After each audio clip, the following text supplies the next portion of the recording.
తిరిగి BCN news కి స్వాగతం. తిరుమల శ్రీవారిని నటుడు వరుణ్ తేజ్ సతీమణి లావణ్య త్రిపాఠి దర్శించుకున్నారు. వీఐపీ ప్రారంభ విరామ దర్శన సమయంలో ఆమె స్వామివారి సేవలో పాల్గొన్నారు. నటుడు నవీన్ చంద్ర కూడా స్వామిని దర్శించుకుని మొక్కులు చెల్లించుకున్నారు. టీటీడీ అధికారులు వీరికి ఆలయ మర్యాదలతో స్వాగతం పలికి దర్శనం నిమిత్తం ప్రత్యేక ఏర్పాట్లు చేశారు. దర్శనానంతరం వీరికి పండితులు ఆశీర్వచనం చేసి స్వామివారి తీర్థప్రసాదాలను అందజేశారు.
శ్రీవారి దర్శనంకి రావడం జరిగింది అండ్ చాలా అద్భుతమైన దర్శనం. చాలా సంతోషంగా ఉంది, చాలా హ్యాపీగా ఉంది.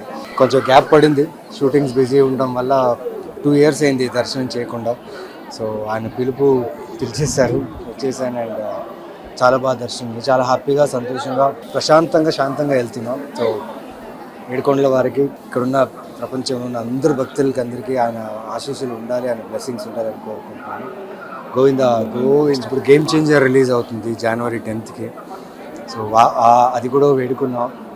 ఆ సినిమా నిజంగా బాగా రిసీవ్ అవ్వాలి, ఆడియన్స్కి బాగా రీచ్ అవ్వాలి. ఇంకా వచ్చే నా ఫిల్మ్ 11 కొన్ని సినిమాలు రిలీజ్ కున్నాం. సో ఆ విషయం కూడా దేవుడిని కోరుకోవడం జరిగింది. అంటే ఆయన దయ ఉంటే అన్నీ నాకు అనుకూలంగా జరుగుతాయి. గుంటూరు పశ్చిమ ఎమ్మెల్యే గల్లా మాధవి కీలక వ్యాఖ్యలు చేశారు. గుంటూరు పశ్చిమ ప్రజలను ఇబ్బందులకు గురిచేసే ఎలాంటి విషయాన్నైనా తాను ప్రశ్నిస్తానని స్పష్టం చేశారు. గుంటూరులో 2 రోజుల క్రితం భగవద్గీత ప్రతులు పంపిణీ చేస్తున్న వారిని అడ్డుకున్నట్టు కొంతమంది చేసిన ప్రచారం అబద్దమని ఆమె తెలిపారు. స్టాల్స్ ఏర్పాటు చేయాలని సూచించి అక్కడ విక్రయించుకోవాలని మాత్రమే చెప్పారని అన్నారు. అందరినీ మీరు ప్రశ్నిస్తారా? ఇదే విధంగా సెక్యులర్ అని హిందూయిజాన్ని మాత్రమే టార్గెట్ చేస్తున్నారేంటి అని కొంతమంది అడిగారు. 100కు 100% సొసైటీలో ఎవరు ఏ విధంగా ఉన్నా, ప్రజల్ని ఇబ్బంది పెట్టే పరిస్థితుల్లో ఎలా ఉన్నా నేను క్వశ్చన్ చేస్తాను. నా కంట్లో పడిన ప్రతి అంశాన్ని నేను క్వశ్చన్ చేస్తాను. ఈరోజు ట్రాఫిక్ ని ఇబ్బంది పెట్టే వాళ్ళు ఎంతో మంది ఉంటారు, వాళ్ళని నేను క్వశ్చన్ చేస్తాను. మీరు కనుక్కోవచ్చు, గుంటూరు పశ్చిమకు వచ్చి ట్రాఫిక్ సిఐ గారిని మీరు కనుక్కోవచ్చు, వారికి నేను దిశానిర్దేశం చేశానా లేదా అన్నది మీరు కనుక్కోండి. అక్కడ ఎట్టి పరిస్థితుల్లో ఈ యొక్క యాచకులు కానివ్వండి, మరి ఏ ఇతరత్ర వాళ్ళు ప్యాసింజర్స్ ని ఇబ్బంది పెట్టకూడదు, దీన్ని మీరు అరికట్టాల్సిందిగా అని చెప్పి నేను ఆయనకు దిశానిర్దేశం చేశానో లేదో మీరు కనుక్కోండి. అండ్ అదే విధంగా ఒక ధర్మమా లేకపోతే ఇంకొకటా అన్నది ఇక్కడ సమస్య కాదు. ఇబ్బందికరంగా ఎవరున్నా కూడా ప్రశ్నిస్తాను.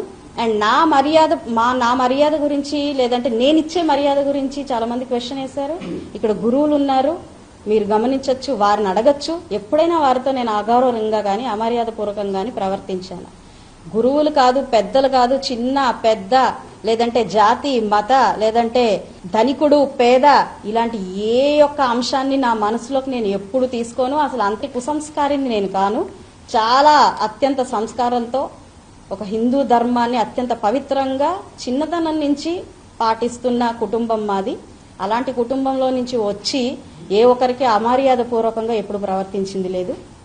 అండ్ ఏదైనా ప్రశ్నించాల్సిన సమయం వచ్చినప్పుడు ఖచ్చితంగా ప్రశ్నిస్తాను, అందులో ఎలాంటి సందేహం లేదు. వారెవరైనా ప్రశ్నిస్తాను. కాబట్టి దీన్ని దయచేసి మరొక కోణంలోకి తీసుకొని వెళ్ళి ఒక అన్నెసెసరీ హంగామా చేయకూడదు అని చెప్పి ప్రతి ఒక్కరిని కోరుకుంటూ ఉన్నాను. అయితే ఏదైతే అండర్స్టాండింగ్ అనేది ఒక మిస్అండర్స్టాండ్ జరిగిందో ఈ విషయంలో, దాని సహృదయంతో ప్రతి ఒక్కరూ కూడా అర్థం చేసుకోవాల్సిందిగా మనవి చేసుకుంటున్నాను. తిరుపతి ఎస్వి అగ్రికల్చర్ కాలేజీకు బాంబు బెదిరింపు మెయిల్స్ వచ్చాయి. కాలేజీకు ఆగంతుకులు మెయిల్ చేయడంతో గందరగోళం తలెత్తింది. బెదిరింపు కాల్స్ నేపథ్యంలో పోలీసులు డాగ్ బాంబ్ స్క్వాడ్తో తనిఖీలు చేపట్టారు. గతంలో పలు హోటళ్లు, ఆలయాలకు వచ్చిన బాంబు బెదిరింపులు వచ్చిన సంగతి తెలిసిందే. దీంతో అప్రమత్తమైన అధికార యంత్రాంగం తనిఖీలను ముమ్మరం చేసింది. పల్నాడు జిల్లా ఈపూరు, కూచినపల్లి మధ్య ఘోర రోడ్డు ప్రమాదం జరిగింది. ఎదురెదురుగా వస్తున్న 2 కార్లు ఢీకొట్టగా అంతే వేగంగా వెనక్కి వెళ్లాయి. ప్రమాదంలో 2 కార్లలోని వారికి గాయాలు కాగా ఓ బాలిక పరిస్థితి విషమంగా ఉంది. తెలంగాణ రాష్ట్రం నాగర్ కర్నూలు జిల్లా ఆసుపత్రిలో ఉన్న బాలింత మెడలోని ఆభరణాలు అపహరణకు గురయ్యాయి. కొల్లాపూర్కు చెందిన కోటీశ్వరి పురిటి నొప్పులు రావడంతో జిల్లా ఆసుపత్రిలో వైద్యులు ఆమెకు ప్రసవం చేశారు. బాలింత కుటుంబ సభ్యులు చూసేసరికి మెడలో పుస్తుల తాడుతో పాటు చెవి కమ్మలు కనిపించకపోవడంతో చుట్టుపక్కల వెతకడంతో పాటు చెత్తకుండి వద్ద వెతికారు. ఈ సంఘటనపై బాధిత కుటుంబ సభ్యులు పోలీసులకు ఫిర్యాదు చేయనున్నట్లు తెలిపారు. నేను నా బిడ్డని గర్భవతి నేను వచ్చింది. ఇంకా బ్రెడ్ పోయింది. బ్రెడ్ పోతే నేను రక్తం బాడీని తీసుకురాపంటే తీసుకురానికి పోయింది. అల్లే చిట్టు రాసి ఇచ్చింది. చిట్టు రాస్తే రక్తం బాడీని కాడికి నేను పోయింది. తీ అని అన్నారు. అంటే తీ అని గసరిచ్చిండ్రంట. గసరిస్తే తీసిందంట. తీయపోనట గసరిచ్చినాకనే తీసిందంట.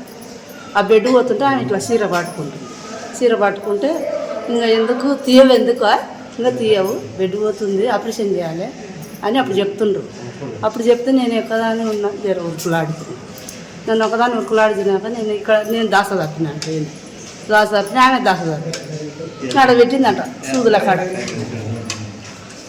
పెట్టిందంట. ఆమె మర్చిపోయి నాకు చెప్పుదాన్ని మర్చిపోయినాక ఇంకా నేను ఉడకంగా పిల్లగాని గిల్లగాని అయినాక ఆమెనే మళ్ళీ జ్ఞాపకం చేసి ఆమెనే చెప్పినాకనే మాకు జ్ఞాపకం వచ్చింది. చూసారు అట్లా మాకు అంతవరకైనా నాకు వెనుక జ్ఞాపకం లేకున్నది. అంతా 9 మాసాలు ఉంటాయి సార్. అబద్ధం ఎందుకు ఆడాలి? ఈ పుస్తే 3 మాసాలు ఉంటాయి. ఈ గుండ్లు 3 మాసాలు, కమ్మలు 3 మాసాలు, డ్రాప్సులు ఉన్నాయి. వాళ్ళు మేము తీసుకున్నాము అని అంటారు. ఏడవైందో నువ్వు భద్రంగా పెట్టుకోవుతా, చెత్తలో పోతే ఈ చెత్తలో చిట్టిలో కట్టి పెట్టిందంట. చిట్టిలో కట్టి పెడితే ఆ చిట్టి ఇట్లా పిసికేకుండా నల్లలు ఇంత నల్లలుగా సార్ మంచిగా కనబడదా.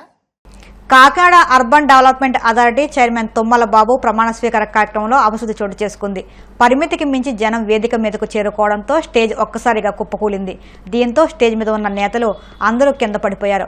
ప్రమాదం జరిగిన సమయంలో టీడీపీ సీనియర్ నేత యనమల రామకృష్ణుడు, ఎమ్మెల్యేలు నిమ్మకాయల చినరాజప్ప, పంతం నానాజీతో పాటుగా జనసేన ఎమ్మెల్సీ హరిప్రసాద్ వేదిక మీద ఉన్నారు. వేదిక ఎత్తులో లేకపోవడంతో ప్రమాదం తప్పింది. ఎవరికీ ఎలాంటి గాయాలు కాలేదు. కానీ ఈ ఘటనలో అక్కడున్న వారంతా భయాందోళనకు గురయ్యారు. వార్తలు ముగించే ముందు ముఖ్యాంశాలు మరొక్కసారి. విజయవాడలోని పోరంకిలో వైభవంగా ఎన్టీఆర్ సినీ వజ్రోత్సవాలు. ముఖ్య అతిథిగా పాల్గొని ప్రసంగించిన చంద్రబాబు.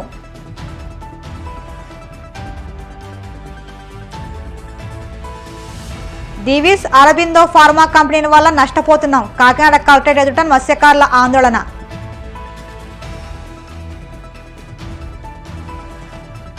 సీఎం చంద్రబాబు విజన్ పై మాజీ మంత్రి కన్నబాబు సెటైర్లు. అదంతా డ్రామా అంటూ ఎద్దేవా.